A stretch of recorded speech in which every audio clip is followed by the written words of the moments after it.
Olá pessoal, sejam muito bem-vindos a mais um vídeo da Universidade da Química e como falei para vocês, o mês de abril será praticamente todo dedicado à série de orbitais moleculares. Nós já tivemos o primeiro vídeo dessa série, onde eu expliquei para vocês de onde surgem os orbitais moleculares, e hoje nós temos um vídeo um pouco mais prático. Nós vamos aprender a montar os diagramas de orbitais moleculares, aqueles diagramas de tracinhos, só que especificamente para moléculas diatômicas homonucleadas, que são os diagramas mais simples de todos. Só que nós veremos mais detalhes na construção desses diagramas. E eu tenho certeza que a aula vai ser bem útil para vocês. Então, mesmo que ela fique um pouco longa, acompanhe a aula até o final, porque eu sei que as informações irão ajudar bastante. Então, só recapitulando a nossa última aula, os orbitais moleculares, pelo que nós vimos, são orbitais formados através da combinação linear de orbitais atômicos. Nesse caso, os orbitais atômicos servem como base para a construção de um orbital molecular. Então, nós temos aqui uma função φ. Ela é construída através da combinação linear, da soma, vamos dizer assim, das funções de orbitais atômicos. No caso, para a molécula que nós vimos, que foi o H2+, seria a combinação do orbital 1s de um hidrogênio e o orbital 1s do outro hidrogênio, onde cada um é multiplicado por um coeficiente. Esse coeficiente dá o peso desse orbital atômico na construção do orbital molecular. Em moléculas simétricas, esses coeficientes são iguais. Então, uma vez que nós montamos a forma da expressão do orbital molecular, nós precisamos então definir os coeficientes, encontrar os coeficientes adequados. Mais uma vez, para a molécula de H2+, nós explicamos ali quais seriam os coeficientes adequados, e com isso encontramos então dois conjuntos de coeficientes, o Ca e o Ca', que iriam gerar, portanto, duas funções distintas. Essas duas funções distintas, elas têm características bem diferentes, tanto em seu formato quanto em sua energia. Então elas gerariam os chamados orbitais moleculares ligantes e antiligantes, cuja principal diferença é um orbital molecular ligante possui densidade eletrônica entre o eixo internuclear, enquanto o antiligante não. Ali nós temos um nó. E isso vai se refletir diretamente na energia desses orbitais. Os orbitais ligantes possuem energia mais baixa do que os orbitais atômicos que o deu origem, enquanto que os orbitais antiligantes possuem energia mais alta. E foi isso então que nós vimos na aula passada. Na aula de hoje nós vamos aprender a montar o diagrama de moléculas um pouco mais complexas do que H2+, porém ainda assim moléculas simples, moléculas diatômicas homonucleadas. Mas antes de montar os diagramas propriamente ditos, nós precisamos definir algumas condições para fazer a combinação linear de orbitais atômicos, a CLOA, o Cl-OA. A primeira delas é o seguinte: um orbital ele vai fazer uma combinação com outro orbital atômico se eles tiverem energia semelhante. No caso de moléculas homonucleadas, não tem problema porque ela é formada por átomos iguais. Então os orbitais têm a mesma energia desde que sejam equivalentes. Mas uma coisa que nós precisamos prestar atenção nessa aula é que, para fazer a combinação linear dos orbitais, é necessário que eles tenham simetria adequada. E isso nós vamos falar um pouco mais à frente. Pois bem, vamos lá e vamos começar com a molécula mais simples de todas, com a molécula de H2. Hoje nós não vamos fazer conta, não vamos deduzir as expressões, vamos pressupor que cada um desses níveis de energia já foi devidamente calculado. O mecanismo para isso é muito parecido com o mecanismo que foi feito para o H2+. Nós estamos apenas aqui extrapolando esse conceito. Então, para o H2, nós temos aqui um nível de energia, um eixo de energia, na verdade, e as duas funções 1s, ambas no mesmo nível de energia, aqui um S do hidrogênio A e aqui um S do hidrogênio B. Esses dois orbitais vão se combinar, vão formar, portanto, dois orbitais moleculares, onde um vai ter energia mais baixa, que vai ser um orbital do tipo σg. Daqui a pouco nós vamos falar o porquê de sigma e o porquê de G, mas entendam que ele tem esse formato. Preste bem atenção nesse formato de orbital. Enquanto o orbital 1s de um átomo de hidrogênio é meramente esférico, enquanto o outro orbital também é meramente esférico, o orbital molecular ligante formado por eles preenche a molécula toda. Essa então é uma grande característica dos orbitais moleculares. Isso vai ficar mais claro quando nós analisarmos moléculas poliatômicas. Na verdade, uma molécula de H2 já é poliatômica, né? Mas moléculas com mais de 2 átomos. Ali a gente vai entender a principal característica do orbital molecular, que está deslocalizado por toda a molécula. Aqui a gente já consegue perceber, só que nesse caso temos apenas 2 átomos. E esse orbital está sobre o átomo de hidrogênio A e o átomo de hidrogênio B. Bom, esse aqui é o orbital de mais baixa energia, o orbital ligante, que tem densidade eletrônica entre os 2 átomos. Mas, ao mesmo tempo, também é gerado um orbital antiligante, o sigma-U asterisco, que não tem densidade eletrônica entre os átomos. Na verdade, aqui nós temos um plano nodal, que faz com que haja repulsão entre os núcleos e, consequentemente, a energia desse orbital é maior do que dos átomos que o deu origem. E como que a gente faz a configuração eletrônica da molécula de H2? É bem simples. Cada átomo de hidrogênio tem um único elétron, um elétron no orbital 1s. Nós representamos com uma seta para cima, mostrando que 1s do hidrogênio A tem um elétron e 1s do hidrogênio B também tem um elétron. Agora nós vamos adicionar esses 2 elétrons nos orbitais moleculares, começando com os orbitais de mais baixa energia, portanto o orbital 1 sigma G. Como cada orbital pode ter até 2 elétrons de spins opostos, esses 2 elétrons vão ficar aqui, porém, com o spin alfa e o spin beta, com spins opostos, um para cima e outro para baixo. A molécula de H2, portanto, tem seus 2 elétrons presentes em um orbital que favorece a formação da molécula. Isso mostra, então, que a molécula de H2 é estável. Ela tem seus 2 elétrons em um orbital de mais baixa energia quando comparado com os átomos isolados. E a molécula de HE2? Será que ela existe? Bom, é meio esquisito pensar numa molécula dimérica de hélio. Na verdade, ela não existe, ou pelo menos nós não encontramos vestígios dessa molécula.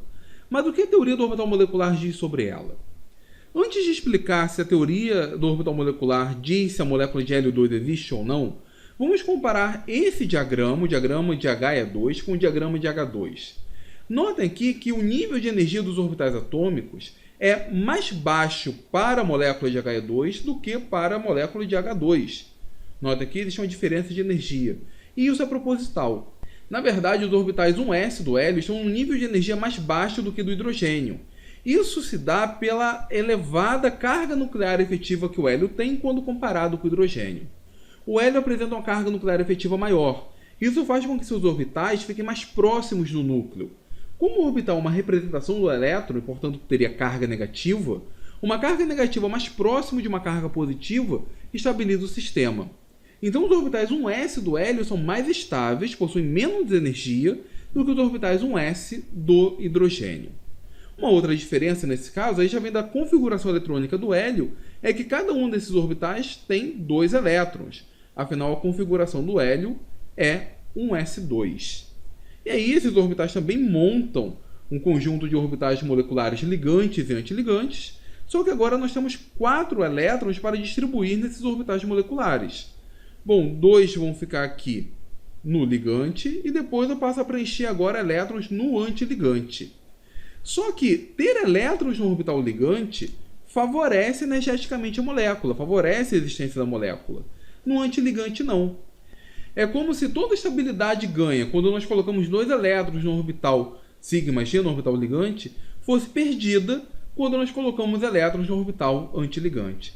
Na verdade, eu não sei se vocês lembram da aula passada, um orbital antiligante é mais antiligante do que o orbital ligante é ligante.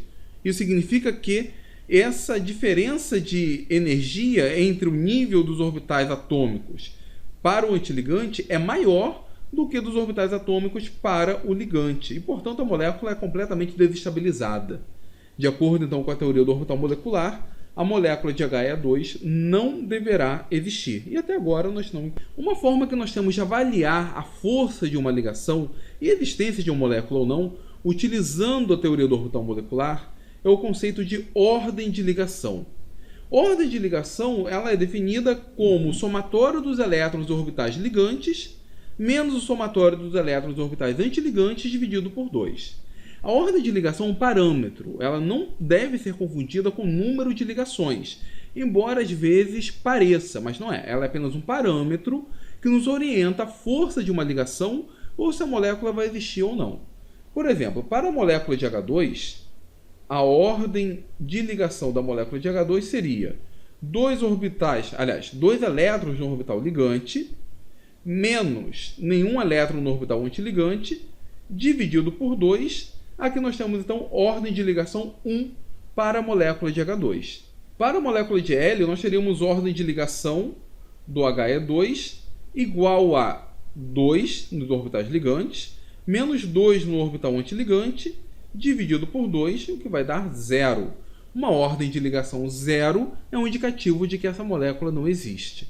Uma ordem de ligação 1 diz que a molécula existe, mas não diz necessariamente que a molécula tem uma ligação. No caso do H2, sim, mas nós veremos outros casos que isso não deve ser interpretado dessa forma. A ordem de ligação também permite a gente tentar prever a existência de algumas moléculas um pouco estranhas.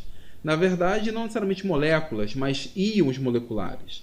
Vamos pensar, por exemplo, no íon molecular He+. O He+, na verdade, tem um elétron a menos. Então, o que a gente vai fazer? Vai retirar um elétron aqui do orbital antiligante. Vamos apagar esse elétron. Nós temos, então, essa configuração eletrônica para o íon He+. A ordem de ligação, nesse caso, vai ser 2 do ligante menos 1 dividido por 2, o que vai nos dar uma ordem de ligação 0,5. É uma ordem de ligação bem frágil, bem baixa. No entanto, a teoria do orbital molecular diz que um possível íon molecular He2+ possa existir. Ela diz ainda mais: se nós tivermos a molécula He2, 2+, um íon molecular He2, 2+, esse íon molecular seria mais estável ainda, porque ele teria a ordem de ligação. Nesse caso, esse elétron que não existiria, teria apenas 2 elétrons nos orbitais ligantes, então seria 2 menos 0 sobre 2, ordem de ligação 1. Seria até mais estável do que o provável íon He2+. Só que nenhuma dessas espécies para o átomo de hélio, ou na verdade nenhum composto de hélio, ainda foi identificado. Ele é um gás que mantém a sua nobreza até hoje. Por sinal, lá no meu site, no universidadedaquimica.com.br, essa semana eu escrevi um post sobre o átomo de hélio, o elemento da coroa solar. O post ficou bem legal, vou deixar o link aqui na descrição, não deixe de dar uma olhada nele. Mas vocês entenderam como que a gente calcula a ordem de ligação, como que a gente avalia se uma molécula é mais estável do que a outra? Essa é uma característica da teoria do orbital molecular, ela tem essa capacidade de previsão. Mas agora vamos passar para moléculas um pouco mais complexas. Vamos passar para a molécula de lítio 2. É esquisito, não? Uma molécula de lítio. Mas será que ela existe? Ou pelo menos será que ela existiria sob a ótica do orbital molecular? Essa é a distribuição eletrônica do lítio. 1s2, 2s1. Notem que agora nós vamos passar para o nível 2. A teoria do orbital molecular ela compreende a descrição de todos os orbitais. Então, todos os orbitais atômicos combinam-se uns com os outros, se tiver energia e simetria adequada, para formar um grande número de orbitais moleculares. Nesse caso, nós temos 2 orbitais. Para cada átomo de lítio, nós teríamos 4 orbitais moleculares. Devemos, sim, pelo menos a princípio, considerar os orbitais do 1s. Então, aqui nós temos os orbitais 1s e 2s de cada átomo de lítio, e vamos fazer a combinação linear primeiro dos orbitais 1s. E aqui nós temos o seu diagrama. Notem que esse diagrama eu coloquei a diferença de energia entre esses 2 orbitais, o ligante e o antiligante, muito baixa. E isso foi proposital. Na verdade, essa diferença de energia está até bem elevada. Na verdade, esses orbitais de camadas mais internas, embora eles combinem para formar um orbital molecular, essa combinação é muito pouco efetiva. A sobreposição, a integral de sobreposição é muito baixa. E por que isso? Um orbital do nível 1, para um átomo que tenha, por exemplo, 3 prótons, como o lítio, ele é muito atraído pelo núcleo. Então, cada orbital 1s de cada átomo de lítio está muito atraído pelo seu respectivo núcleo. A sobreposição entre eles para formar um orbital molecular é muito baixa. É como se fossem praticamente 2 orbitais 1s isolados. E se nós olharmos a figura desses orbitais, é exatamente isso. Essa daqui é a imagem do orbital molecular 1σg, ou seja, o orbital ligante da combinação linear do orbital 1s do lítio A e 1s do lítio B. Embora ele esteja deslocalizado por toda a molécula, né, toda a molécula é um átomo de lítio e outro átomo de lítio, ele tem características de sendo praticamente um orbital 1s isolado do outro orbital 1s. A sobreposição é muito baixa. E a mesma coisa é válida para o orbital antiligante. Então, esses orbitais moleculares dos níveis mais baixos, os níveis mais próximos do núcleo, são praticamente degenerados e praticamente degenerados com os orbitais atômicos. A interação entre eles é muito baixa. E isso faz com que, na maioria dos casos, a gente simplesmente desconsidere os orbitais moleculares das camadas mais internas, não que eles não existam, porém eles interferem muito pouco, e foque a atenção nos orbitais da camada de valência, nesse caso, os orbitais do 2s, que vão formar um orbital ligante, um orbital antiligante. Aqui nós temos o 2σg e o 2σu asterisco. O 2 nesse caso porque ele é formado pelo 2s. Notem aqui que nesse orbital nós temos uma maior densidade eletrônica entre os dois núcleos. Não são apenas dois orbitais 2s separados, né? Aqui nós temos realmente um orbital molecular permeando os dois átomos de lítio. E, gente, desculpa, eu não resisti. Esse orbital é a cara de uma carinha, né? Só colocar aqui um nariz e uma boca, fica idêntico ao desenho de um rosto. Então, vamos voltar e montar o diagrama. Aqui embaixo, embora não influencie muito, vamos colocar 2 elétrons aqui num S, 2 elétrons num S, vão vir 2 elétrons para o ligante, 2 no antiligante. Isso aqui não vai interferir em nada em termos de estabilidade para a molécula. O que vai decidir vai ser o elétron da valência. Aqui nós temos 1 no 2s, 1 no outro 2s, e os dois vão ficar no orbital sigma ligante. E, portanto, a molécula de lítio 2 deveria existir de acordo com a teoria do orbital molecular. E a molécula de berílio, será que ela existe? A diferença do lítio para o berílio é que cada orbital 2s vai ter um elétron a mais. O padrão do diagrama é o mesmo, porém com ligeiras diferenças. O nível de energia aqui do berílio é mais baixo, porque ele tem uma carga nuclear efetiva maior do que a do lítio, e, portanto, isso vai diminuir mais ainda a interação entre os orbitais. A diferença de energia entre o orbital 1σg e 1σ1 asterístico é menor ainda do que no caso do lítio. E o que vai determinar se a molécula vai existir ou não são os orbitais 2s. Então aqui nós temos 2 elétrons, não temos nada favorável nem desfavorável por essa distribuição eletrônica, mas aqui nós temos 2 elétrons também em cada orbital 2s. Vamos colocar 2 elétrons no orbital ligante e 2 elétrons no antiligante. A ordem de ligação nesse caso vai ser 0, enquanto aqui a ordem de ligação seria 1. A molécula de berílio 2 não deve existir de acordo com a teoria do orbital molecular. Ficou claro isso? Embora a molécula de lítio 2 seja esquisita, a princípio ela pode existir. A de berílio 2 também é esquisita e ainda bem que não existe sob a ótica do orbital molecular. Vamos avançar um pouco mais e vamos ver agora uma molécula um pouco mais complexa, que é a molécula de boro 2.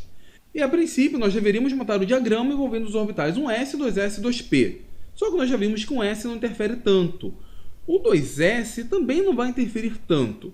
Embora nós tenhamos elétrons nos dois orbitais 2s, eles vão para os orbitais ligantes e antiligantes e, nesse caso, acabam não interferindo para a ligação. O que vai importar mesmo vai ser os orbitais 2p. Só que os orbitais 2p eles aparecem de forma degenerada. Nós temos 3 orbitais 2p. E se até agora a gente não falou nada de simetria adequada, agora nós precisamos falar. O que vai determinar os orbitais que vêm da combinação do 2p é a sua simetria. Então, nesse caso, como que a gente define a simetria? Nós temos 3 orbitais p. Cada um desses orbitais p está sobre um eixo cartesiano. Então, nós podemos considerar esse orbital p aqui, por exemplo, sobre o eixo z, esse daqui sobre o eixo x e esse daqui sobre o eixo y. Isso daqui, pessoal, não é uma circunferência dentro de outra circunferência. É como se eu pegasse esse orbital p, que está em pé, e olhasse ele de frente. Nesse caso, então, nós veríamos um lobo, a ponta de um lobo, e no final a ponta do outro lobo. Só que isso aqui é um orbital p, não são 2 circunferências. Cada um ao longo de um eixo cartesiano. Acontece que cada orbital desses vai interagir com o seu respectivo orbital do outro átomo. O que está sobre o eixo Z só vai interagir com o orbital do eixo Z. É isso que significa a simetria adequada. O que está sobre o eixo Y vai interagir com o que está sobre o eixo Y, o que está sobre o eixo X, sobre o eixo X. Acho que eu inverti a ordem aqui que a gente combinou. Não importa. O orbital que está sobre um eixo vai interagir com o orbital que está sobre o outro eixo. Consequentemente, esses orbitais então irão interagir de uma forma bem adequada. Só que se a gente perceber bem, a interação desse orbital aqui com esse orbital vai ser muito parecida. Eles vão interagir pelo lado. Aqui, quando nós juntarmos os dois orbitais, essa parte aqui vai se sobrepor a essa, e essa vai se sobrepor a essa. Eles vão interagir pelo lado. A mesma coisa esse orbital aqui de baixo. Agora, esse orbital aqui não vai interagir pelo lado, ele vai interagir pela frente. A sobreposição vai ser global. Isso vai me dar, portanto, dois conjuntos de orbitais. Voltando aqui para o diagrama, nós teremos primeiro a interação entre os orbitais que estão sobre dois eixos, vamos supor aqui o eixo X e o eixo Y, aqueles que vão se sobrepor lateralmente. Essa é a parte importante. Nós temos aqui a interação de dois orbitais que interagem lateralmente. Então, vou formar dois orbitais ligantes, que eu chamo, nesse caso, de πu, e vão formar dois orbitais antiligantes, que eu vou chamar de πg asterisco. Esses orbitais são orbitais π. Eles são diferentes dos orbitais sigma. Daqui a pouco nós veremos o porquê disso. O que eu quero que fique claro é o seguinte: esses orbitais π são 4, né, porque são dois ligantes e dois antiligantes. Eles vêm da combinação linear da sobreposição lateral de orbitais π. Por outro lado, esses orbitais que têm sobreposição frontal vão formar um outro conjunto de orbitais moleculares, que nós vamos chamar de orbital sigma. Nesse caso, o terceiro orbital sigma ligante e o terceiro orbital sigma antiligante. E como é a cara desses orbitais? Vamos aqui então, vamos imaginar a combinação linear. Primeiro, vamos pegar aqui o orbital P, que faz sobreposição lateral. E aí, pessoal, quando eu sobreponho esses dois orbitais, como o coeficiente é positivo, eles estão na mesma fase, nós teremos uma sobreposição construtiva. Essa parte verde vai se sobrepor a essa parte verde, essa parte azul vai se sobrepor a essa parte azul. Nós temos então esse orbital molecular que tem característica ligante. Notem que nós temos densidade eletrônica entre o eixo intermolecular. Esse orbital, portanto, é o orbital π ligante. Nós temos a cara desse orbital, que eu chamo de sanduíche de átomos, para os dois conjuntos de orbitais π que formam sobreposições laterais. Nós temos então um desses orbitais π com essa forma, e o outro orbital π é pegando esse orbital e olhando de frente, simplesmente virando. Esses orbitais têm o mesmo tipo de sobreposição, são formados da mesma forma. Então são orbitais degenerados, têm a mesma energia. Agora, como que é a cara do orbital π antiligante? O orbital π antiligante vem da combinação entre esses dois orbitais fora de fase. Então é como se eu pegasse essa função aqui e tivesse coeficiente negativo. Isso faz com que a parte azul tome o lugar da verde e a verde no lugar da azul. Como as fases não são as mesmas, nós vamos ter uma interferência destrutiva. E na região internuclear, nós teremos uma região nodal, nós teremos um nó. Não teremos densidade eletrônica. Essa, portanto, é a cara do orbital π antiligante. Então nós temos um orbital π antiligante e o outro que é idêntico, apenas virando e olhando de frente. Esses são, então, os orbitais π antiligante. Agora, qual é a cara dos orbitais do tipo sigma? O orbital do tipo sigma, nesse caso, é formado pelos orbitais π que fazem sobreposição frontal. Então nós temos aqui um orbital π com outro orbital π com a mesma fase, a interferência construtiva, o coeficiente positivo, que vão se sobrepor. No momento que eles se sobrepõem, nós temos esse orbital molecular com densidade eletrônica no eixo internuclear, entre os dois núcleos. Esse orbital, portanto, estabiliza a molécula. Então essa é a cara do orbital 3σg. E a cara do orbital 3σu, o orbital antiligante, vem da sobreposição destrutiva desses orbitais, seria o coeficiente negativo. Eles estão fora de fase. Já que estão fora de fase, exatamente no eixo internuclear nós temos uma região nodal. Não temos densidade eletrônica entre os núcleos. Isso, portanto, desestabiliza a molécula. E essa, portanto, é a cara dos orbitais moleculares do tipo sigma e do tipo π. No caso aqui do boro, nós não precisávamos fazer o diagrama completo, né? Nós precisamos apenas de um orbital p, porque nós temos apenas um elétron. E esses dois elétrons vão vir para o orbital π ligante. Seguindo a regra de Hund, nós vamos colocar um elétron nesse primeiro orbital e o segundo elétron no segundo orbital. Essa é uma molécula muito estranha. Ela tem ordem de ligação 1 também, né? Porque são dois elétrons orbitais ligantes, só que seria esquisito, não seria uma ligação química, seria uma interação magnética entre um átomo de boro e outro átomo de boro. E a princípio seria estável, pelo menos o orbital molecular prevê isso. É muito esquisita a molécula de B2, né? Tem que construir essa molécula, ter uma molécula estável para a gente avaliar realmente qual é o seu comportamento. Mas pela teoria do orbital molecular, ela seria formada por um elétron em um orbital π e o outro em um orbital π tendo uma interação magnética entre eles. Outra coisa interessante, pessoal, e já dá para a gente comentar aqui, é que o conceito de ligação química dentro do contexto de orbital molecular é um pouco esquisito. Nessa molécula de B2, nós teríamos elétrons de um orbital σg, elétrons de um orbital σu e elétrons de um orbital πu. Se eu contar que cada elétron em um orbital ligante é uma ligação química, a molécula de boro então teria uma ligação química lá no orbital 1σg, outra ligação química aqui no orbital 2σg, mais essa ligação esquisita no orbital πu. Na verdade, a teoria do orbital molecular não fala de ligação. Porque é meio esquisito você pensar que existe uma ligação no σg e existe a quebra dessa ligação no σu. Não, são orbitais com elétrons. A teoria do orbital molecular nos diz então que nós temos orbitais que favorecem com a estabilidade da molécula e outros não. E aí, se eu tiver mais elétrons e orbitais que favorecem a estabilidade da molécula, essa molécula vai ser formada. Porque imagina, uma molécula como a do iodo, I2, que você vai ter vários orbitais ligantes e vários orbitais antiligantes. Se eu associar que cada elétron no orbital ligante vai ser uma ligação, bom, ele vai ter várias ligações. E que cada elétron no orbital antiligante quebra essa ligação, é esquisito pensar nisso. A forma correta eu tenho uma molécula de 2. Tem vários orbitais que são ligantes e antiligantes. Se eu tiver mais elétrons de orbitais ligantes, a molécula vai existir. Se eu tiver mais elétrons de orbitais antiligantes, a molécula não vai existir. É por isso que a ordem de ligação não deve ser tomada como uma ligação química. Nós fazemos essa analogia lá com a teoria da ligação de valência, onde nós pegamos, por exemplo, uma molécula de O2, fazemos 2 tracinhos, uma molécula de N2, fazemos 3 tracinhos. Isso aqui representa de fato uma ligação. É a sobreposição de orbitais atômicos nessa molécula que estão fazendo essa ligação. Os outros elétrons, os outros orbitais, a princípio nem existem. Ou a princípio, enfim, não fazem diferença para a ligação.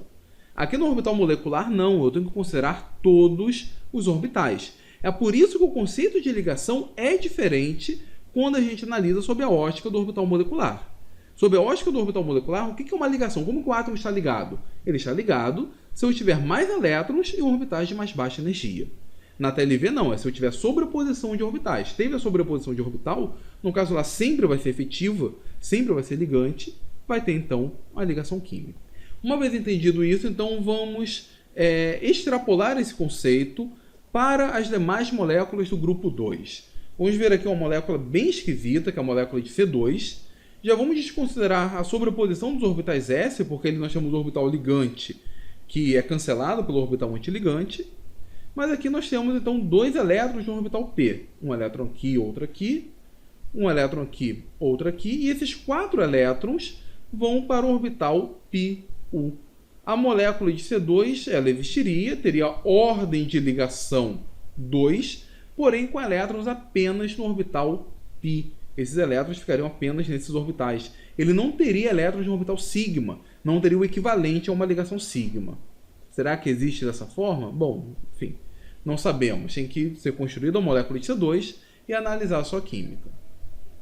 Bom, vamos sair do C2 e vamos para uma molécula mais normal, o N2. O N2 nós conhecemos bem, essa molécula de fato existe e é muito estável. No caso do N2, nós temos 3 elétrons P, 1, 2, 3, 1, 2, 3, 6 elétrons que vão ocupar os 6 orbitais ligantes. ela tem ordem de ligação igual a 3 e estabilidade máxima. Nós não temos nenhum elétron no orbital antiligante. Isso explica bastante da reatividade da molécula de N2. Ela é uma molécula bem estável porque todos os seus orbitais estão em orbitais ligantes, orbitais de baixa energia. Por outro lado, nós temos o O2, a molécula de oxigênio, que não é tão estável assim. Ela é bem reativa. E por que o oxigênio é mais reativo do que o nitrogênio? Nós fizermos a distribuição eletrônica, 4 elétrons nos orbitais P, então 4 elétrons aqui, 4 elétrons aqui, e vamos distribuir esses 8 elétrons. 2 vão ficar aqui, 4 vão ficar aqui, 6 elétrons, e aqui nós vamos colocar um elétron nesse orbital antiligante e outro elétron nesse orbital antiligante.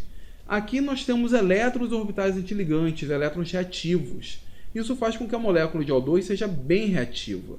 A ordem de ligação dela é pegar os 2 elétrons dos orbitais antiligantes e subtrair esses 2 elétrons dos orbitais ligantes. Nós temos então 6 menos 2, 4, dividido por 2, 2. A ordem de ligação 2 pode ser associada à sua forma na TLV. Porém, a molécula de oxigênio, de acordo com a teoria do orbital molecular, é paramagnética. O fato de ser paramagnética significa que ela tem elétrons desemparelhados. E, de fato, o resultado experimental mostra que a molécula de O2 é paramagnética. E isso é uma informação muito importante. Na verdade, todo o sucesso da teoria do orbital molecular, toda a sua glória, se dá por explicar o paramagnetismo da molécula de O2, que não é explicado via TLV. Além disso, mostra, ou explica também, a reatividade dessa molécula, mostrando que ela é uma molécula radicalar. Nós temos, então, 2 radicais que justificam a sua reatividade. E o peróxido, o que seria o íon O2, 2-. Bom, o peróxido é oxigênio com 2 elétrons a mais. Então, é só colocar 2 elétrons aqui em orbitais antiligantes. A ordem de ligação do peróxido cai para 1. E, portanto, a molécula é bem mais reativa. Embora não seja radicalar, a ordem de ligação 1 faz com que essa ligação seja bem mais frágil. E, de fato, a molécula de peróxido quebra muito facilmente a ligação oxigênio-oxigênio. Isso a gente consegue explicar com o diagrama de orbital molecular. Para fechar, vamos ver a molécula de flúor, a molécula de F2. Notem que o seu diagrama, a molécula de flúor tem 5 elétrons em cada orbital P, a mesma coisa aqui, e vamos distribuir esses 5 elétrons. Temos um total de 10. Então, 1, 2, 3, 4, 5, 6, 7, 8, 9, 10. A molécula de flúor, assim como o peróxido, tem 4 elétrons orbitais antiligantes. A molécula de F2 é bem reativa. Ela tem ordem de ligação igual a 1, tem uma ligação bem mais frágil e é muito reativa mesmo. O potencial, por exemplo, para a molécula de F2 ser convertida a 2 íons fluoretos é bem elevado. E isso a gente consegue associar com o diagrama de orbital molecular. Aparentemente eu passei batido, mas não sei se vocês repararam uma diferença entre o padrão de diagrama do C2 e do N2 para o padrão de diagrama do O2 e do F2. No C2 e do N2, nós temos os orbitais π como sendo de mais baixa energia, enquanto no O2 e no F2, nós temos os orbitais sigma como sendo de mais baixa energia. Essa inversão ocorre apenas aqui, nos orbitais ligantes. Eu passei direto para ver se vocês percebiam isso, e isso tem explicação. Mas essa explicação eu não vou fazer nessa aula, não vou dar nessa aula, vou dar na próxima aula. Só que notem que se nós olharmos o orbital sigma do N2 ou do C2 e compararmos com o orbital sigma do O2 e do F2, eles são ligeiramente diferentes. A densidade eletrônica entre os 2 átomos nesse orbital sigma é maior do que quando olhamos o orbital sigma do C2 e do N2. O orbital π também tem uma ligeira diferença, mas não é tão grande assim. Agora, o sigma é bem diferente. Essa inversão energética também tem a ver com esse mapa de densidade eletrônica. Mas a aula não acabou não. Vou aproveitar agora e explicar para vocês de onde vem a origem dos termos sigma e π. Para isso, vamos olhar aqui um programinha onde a gente pode gerar orbitais moleculares. Bom, pessoal, voltamos aqui ao programa que eu tenho, o Timecraft, um programa muito bom, só que eu tenho que rodar os cálculos de orbitais moleculares antes para então que ele gere a imagem. Isso aqui é a molécula de B2. Vamos pedir para que ele gere aqui um determinado orbital, o primeiro orbital. Nós temos aqui então um orbital, que seria ligante, e esse orbital tem característica sigma, é um daqueles orbitais lá dos primeiros níveis. Eles são basicamente 2 orbitais S. O que é um orbital sigma? Um orbital sigma é aquele que eu posso rodar a molécula em torno do eixo intermolecular. O eixo intermolecular está aqui. Então eu posso rodar a molécula aqui, em torno desse eixo, e o orbital não muda de fase. O que era azul continua azul, o que era verde continua verde. Nesse caso, esse é um orbital do tipo sigma e, portanto, ele não muda de fase. A mesma coisa esse outro orbital aqui. Esse aqui já é um orbital antiligante, porque nós temos aqui um nó entre o eixo internuclear. Ele muda de fase no eixo internuclear. E quando eu giro a molécula em torno desse eixo, ela também não muda de fase. O que é verde continua verde, o que é azul continua azul. A mesma coisa vale para esse orbital. Esse também é um orbital sigma, só que agora o sigma no 2s. Nós temos uma grande densidade eletrônica ao longo do eixo internuclear.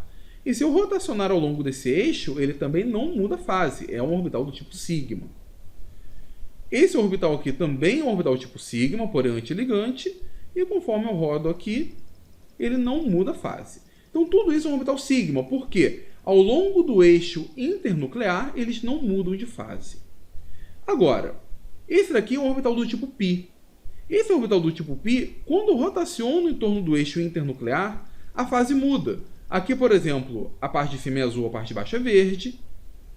Agora, quando eu rodo aqui, a parte de cima é verde, a parte de baixo é azul. Ele muda a fase, ela muda o sinal, a função muda a cor. O orbital torna-se diferente quando rotaciono em torno do eixo internuclear. Isso faz, portanto, ser um orbital do tipo π. Entenderam? Então, esse aqui é um orbital π.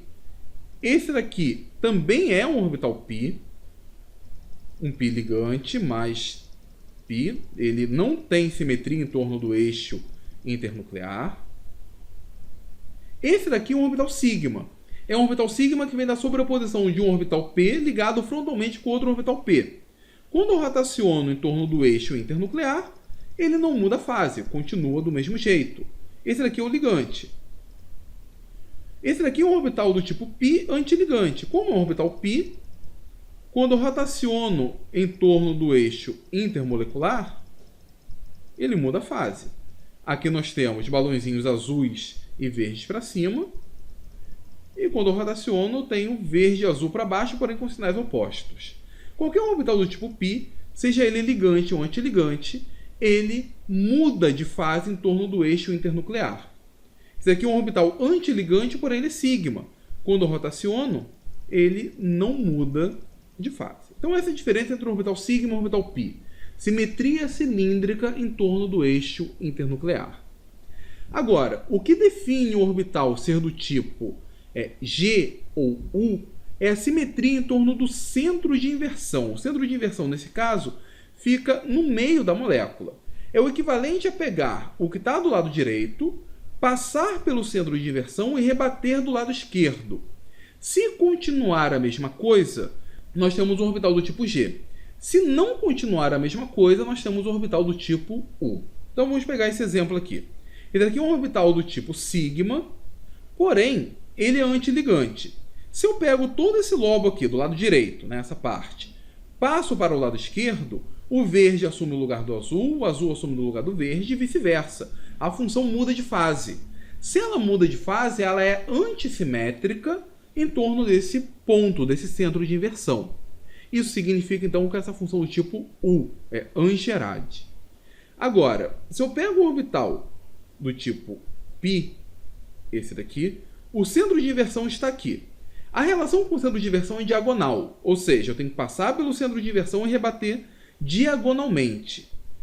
Esse orbital que é π antiligante, quando eu pego esse lobo, passo pelo centro de inversão e rebato aqui, sai verde em cima de verde, azul em cima de azul. Ele é simétrico em torno desse eixo. Então, todo orbital π antiligante ele é G, ele é simétrico em relação ao centro de inversão. Agora, todo orbital sigma antiligante é U em relação ao centro de inversão. Vamos pegar aqui um outro exemplo. Vamos pegar esse orbital aqui que é π ligante. Lembra que o centro de inversão analisa a diagonal. Então o centro de inversão está aqui no meio. Eu pego esse orbital, esse lobo, atravesso o centro de inversão, vai sair verde em cima de azul e azul em cima de verde. Todo orbital do tipo π ligante, ele é U, ele é antissimétrico em torno do centro de inversão. E agora vamos pegar um orbital do tipo sigma que seja ligante. Eu passo de um lado para o outro, nesse caso permanece a mesma cor, ela é simétrica dos dois lados. Esse é um sigma antiligante, o centro está aqui. Atravessa os orbitais pelo centro de inversão, o azul cai em cima do verde, o verde em cima do azul. A mesma coisa vale nesse caso. Esse é um orbital tipo sigma e ele é um sigma ligante. O centro de inversão está aqui. Toda a parte azul passa pelo centro de inversão e é rebatida do outro lado, continua azul. Toda a parte verde rebate no centro de inversão, vai para o outro lado, continua verde. Então todo orbital sigma é G, todo orbital sigma é simétrico quando ligante. E aí, vamos voltar lá no diagrama de orbitais. É por isso, pessoal, que todo orbital π, quando ligante, eu represento como sendo U. Porque todo orbital π ligante, ele é antissimétrico em relação ao centro de inversão. E agora, o antiligante, que seria esse daqui, ele é simétrico em relação ao centro de inversão. Então, todo π antiligante é G. Agora, todo sigma ligante, independentemente de qual orbital deu origem, ele é G, ele é simétrico em relação ao centro de inversão. Enquanto todo orbital sigma antiligante, ele é U, ele é antissimétrico ante ao centro de inversão.